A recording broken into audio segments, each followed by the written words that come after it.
የሆርሙዝ የባህር ቀጠና ለዘመናት የዓለማትን ኢኮኖሚ የደም ስርና የጂኦፖለቲካል ፍጥጫ ማዕከል ሆና ቆይታለች። አሁን ግን አሜሪካ በስትራቴጂካዊቷ የኢራን ቀሽም ደሴት ላይ የፈጸመችው አስቸኳይ የአየር ጥቃት ይህንን ቀጠና ወደማይታወቅና እጅግ አደገኛ ወደሆነ ወታደራዊ ምዕራፍ አሸጋግሮታል። ዋሽንግተን ይህንን እርምጃ የወሰደችው በአካባቢው ባሉ አጋሮቿ ላይ ለተሰነዘሩት የድሮንና የሚሳኤል ጥቃቶች ምላሽ ለመስጠትና ራሷን ለመከላከል እንደሆነ ብትገልጽም የጥቃቱ መከሰት በሁለቱ ሀገራት መካከል ለዓመታት ሲብላላ የቆየውን ውጥረት ወደ ቀጥተኛ ወታደራዊ ግጭት ቀይሮታል። ይህ የአየር ጥቃት የተመረጠባት ቀሽም ደሴት ለቴህራን ያላት ወታደራዊ ፋይዳ ጥቃቱን እጅግ ስሜት ቀስቃሽ ያደርገዋል። ደሴቲቷ በሆርሙዝ ቀጠና አፍ ላይ የምትገኝ በመሆኗ ኢራን በዓለም አቀፍ የንግድ መስመር ላይ ያላትን ተጽዕኖ የምታጠናክርበት የባህር ኃይልና የሚሳኤሎች ማከማቻ የምታደራጅበት ዋነኛ ይዞታዋም ነበረች።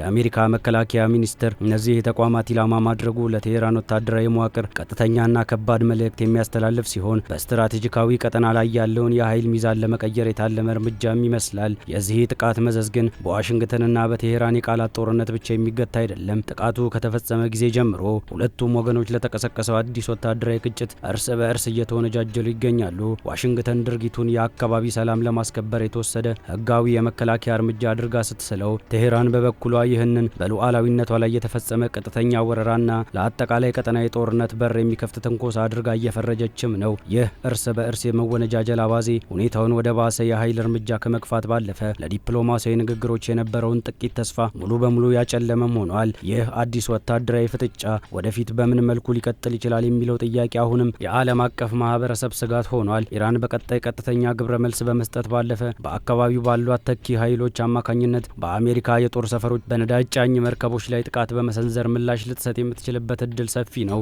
ይህም በቀጠናው የሚንቀሳቀሰውን የንግድ መርከቦች ዋስትና አደጋ ላይ የሚጥል ከመሆኑም በላይ የዓለምን የነዳጅ ገበያና ከፍተኛ መናወጥን ሊያስከትል ይችላል። ይህ የአየር ጥቃት የአሜሪካንና የኢራንን የረጅም ጊዜ ፍጥጫ አዲስ ምዕራፍ ላይ ያደረሰ ክስተትም ነው። ሁኔታው ወደ አጠቃላይ ቀጠናዊ ጦርነት እንዳያመራ ለማድረግ የዓለም አቀፍ ኃይሎች ጣልቃ ገብነትንና አስቸኳይ የዲፕሎማሲያዊ ጥረት የሚጠይቅ ቢሆንም በአሁኑ ወቅት በሁለቱም ወገኖች ዘንድ የሚታየው ወታደራዊ ግትርነት ግን ቀጠናውን ይበልጥ ወደ ከፋ የጦር አዙሪት እየገፋ መሆኑንም ያሳያል። የዚህ ወታደራዊ እርምጃ ስትራቴጂካዊ አንድምታ ከቀሽም ደሴት ድንበር አልፎ በመላው መካከለኛ ምስራቅ የኃይል መዋቅሩ ላይ ከባድ ጥላ ማጥላቱ አይቀሬ ነው። ዋሽንግተን በጥቃቱ አማካኝነት የኢራንን ወታደራዊ ክንፍ ለማዳከም ብትሞክርም ቴህራን ለዘመናት የገነባችውን የአይሲሜትሪክ ወይም መደበኛ ያልሆነ የጦር ስልት ግን በቀጠናው ያሉ የአሜሪካ ይዞታዎችን በቀላሉ ለአደጋ የሚያጋልጥም ነው። በተለይም በየመን፣ በኢራቅና በሶሪያ የሚንቀሳቀሱ በኢራን የሚደገፉ የታጠቁ ኃይሎች ይህንን ጥቃት እንደ ቀይ መስመር መጣስ በመቁጠር በአካባቢው የሚገኙ የአሜሪካ የጦር ሰፈሮችንና ዲፕሎማሲያዊ ተቋማቶች ላይ የተቀናጀ የተቃጣ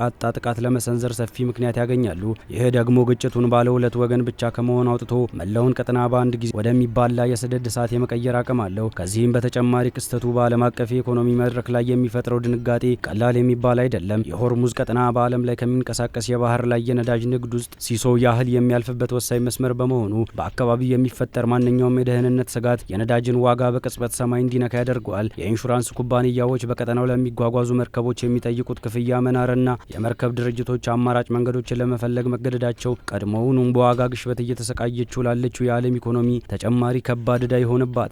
ኢራቅ ቀጠናውን ሙሉ በሙሉ ለመዝጋት ወታደራዊ አቅም ባይኖራትም እንኳን በደሴቶቿ ላይ በምታደራጀው ፈጣን ጀልባዎችና ድሮኖች አማካኝነት የንግድ መርከቦችን እንቅስቃሴ ማስተጓጎል መቻሏ ለዓለም አቀፍ ማህበረሰብ ትልቅ ራስ ምታት ነው። ይህ በእንዲህ እንዳለ የአሜሪካ ጥቃት በዋሽንግተን የውስጥ ፖለቲካና በአጋሮቿ መካከል አዲስ ክርክር መፍጠሩ አልቀረም። የአስተዳደር ተቺዎች ይህንን አይነቱን ድንገተኛ እርምጃ አሜሪካ ወደ ሌላ ማለቂያ የሌለው መካከለኛው ምስራቅ ጦርነት ሊጎትታት ይችላል የሚል ስጋትም ሲያነሱ፣ የደህንነት ባለስልጣናት ግን ለተቃጣው ጥቃት ምላሽ አለመስጠት የሀገሪቱን የማስፈራራት አቅም እንደሚያዳክም ይከራከራሉ። በአውሮፓ፣ በኤዥያ የሚገኙ የአሜሪካ አጋሮች ቢሆኑም በአንድ በኩል የኢራንን የትንኮሳ እርምጃ ቢያወግዙም፣ በሌላ በኩል ግን ግጭቱ ወደ ከፋ ደረጃ አድጓል። የዓለም የኃይል አቅርቦትን እያስተጓጎለን በከፍተኛ ስጋትና ጥንቃቄ ሁኔታዎችን እየተከታተሉም ይገኛሉ። ይህ የሁኔታዎች መባባስ በመጨረሻም የሚያሳየን ነገር ቢኖር በመካከለኛው ምስራቅ ለዓመታት ሲገተር የቆየውን የቁጥጥርና የማስፈራራት ስትራቴጂ እያፈራረሰው መምጣቱን ነው። ሁለቱም ወገኖች አንዱ ሌላኛውን ለማስፈራራት የሚወስደው እርምጃ ወደ ሰላም ሳይሆን ይበልጥ ወደማይመለሱበት የጦር አፋፍ እየመራቸውም ነው። የዲፕሎማሲ የኋላ ደጃፎች ሙሉ በሙሉ ካልተፈቱና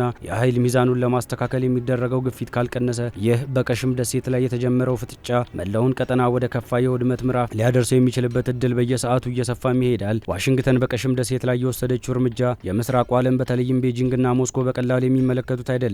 ቻይና አብዛኛውን የነዳጅ ፍላጎቷን በባህረ ሰላጤው ሀገራት የምታገኝ በመሆኑ በመሆኗ አሜሪካ በሆርሙዝ ቀጠና አቅራቢያ የምታደርገው ማንኛውም ወታደራዊ እንቅስቃሴ በኢኮኖሚያዊ ደህንነቷ ላይ እንደተደቀነ ቀጥተኛ ስጋት ትቆጥረዋለች። ሩሲያን በበኩሏ ከቴሄራን ጋር ያላት ስትራቴጂካዊና ወታደራዊ ትብብር ይበልጥ ለማጠናከር ይህንን አጋጣሚ ልትጠቀምበት ትችላለች። ይህ አይነቱ የሀያላን መንግስታት ፍላጎት መጋጨት የቀጠናውን የአጥቢያ ግጭት ወደ ዓለም አቀፍ የጂኦፖለቲካል የጎሪጥ መተያየት በመቀየር ለሰላም የሚደረገውን የጋራ ጥረት እጅግ ውስብስብ ያደርገዋል። ይህ በእንዲህ እንዳለ በራሷ በኢራን የውስጥ ፖለቲካ ላይ ጥቃቱን የሚያሳድረው የስነ ልቦናና የፖለቲካ ተጽዕኖ የሀገሪቱን ቀጣይ እርምጃ የሚወስንም ይሆናል። በቀሽም ደሴት ላይ የተሰነዘረው የአየር ድብደባ በቴሄራን የፖለቲካ ሊቃን መካከል ያለውን አስተያየት ወደ አንድ ሀሳብ እንዲጠቀልልም ያደርገዋል። በሀገሪቱ ውስጥ ያሉ መጠነኛ ለውጥ ፈላጊዎች ሳይቀሩ በሉዓላዊ ላይ የመጣባትን ጥቃት ለመከላከል በወታደራዊ ክንፍና በእስላማዊ አብዮት ጠባቂ ጎን ለመቆም ይገደዳሉ። ይህ የውስጥ አንድነት መፈጠር ደግሞ ለውጭ ድርድር የሚኖረው እድልን በማጥበብ የቴሄራን መሪዎች ለአሜሪካና ለአጋሮቿ የማይለዋወጥ ጠንካራ ወታደራዊ ምላሽ እንዲሰጡ የፖለቲካ ግዴታም ይፈጥርባቸዋል።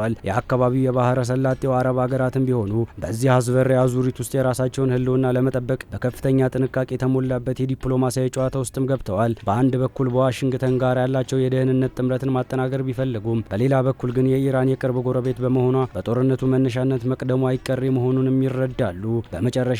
በመጨረሻም ይህ ቀጣይነት ያለው የኃይል እርምጃ የሚያመላክተው መካከለኛው ምስራቅ ወደ አዲስና አደገኛ የማይቀለበስ ቀውስ ምዕራፍ እየተንደረደረ መሆኑን ነው። በቀሽም ደሴት ላይ የፈሰሰው ባሩድ በቀጠናው ለዓመታት የተገነቡትን ደካማ የሰላም ስምምነቶች በሙሉ አፈራርሷቸዋል። አሁን ባለው ተጨባጭ ሁኔታ ማንም ወገን ወደ ኋላ ለማለት ዝግጁ ባለመሆኑ ግጭቱ በትንሽ ፍንጣሪ ተነስቶ ወደ አጠቃላይ ቀጠናዊ ፍጅት የመሸጋገር እድሉ በምንጊዜውም በላይ የጎላ ሆኗል። የዓለም አቀፍ ማህበረሰቡ ይህንን አደገኛ የጦር ጉዞ ለማስቆም ከቃላት ባለፈ ጠንካራና አስገዳጅ የሰላም አማራጮችን ይዞ ካልቀረበ የሆርሙዝ ቀጠና የዓለምን ኢኮኖሚ ደህንነት ይዛ የምትሰምጥ ማዕበል መሆኗ አይቀሬ ነው።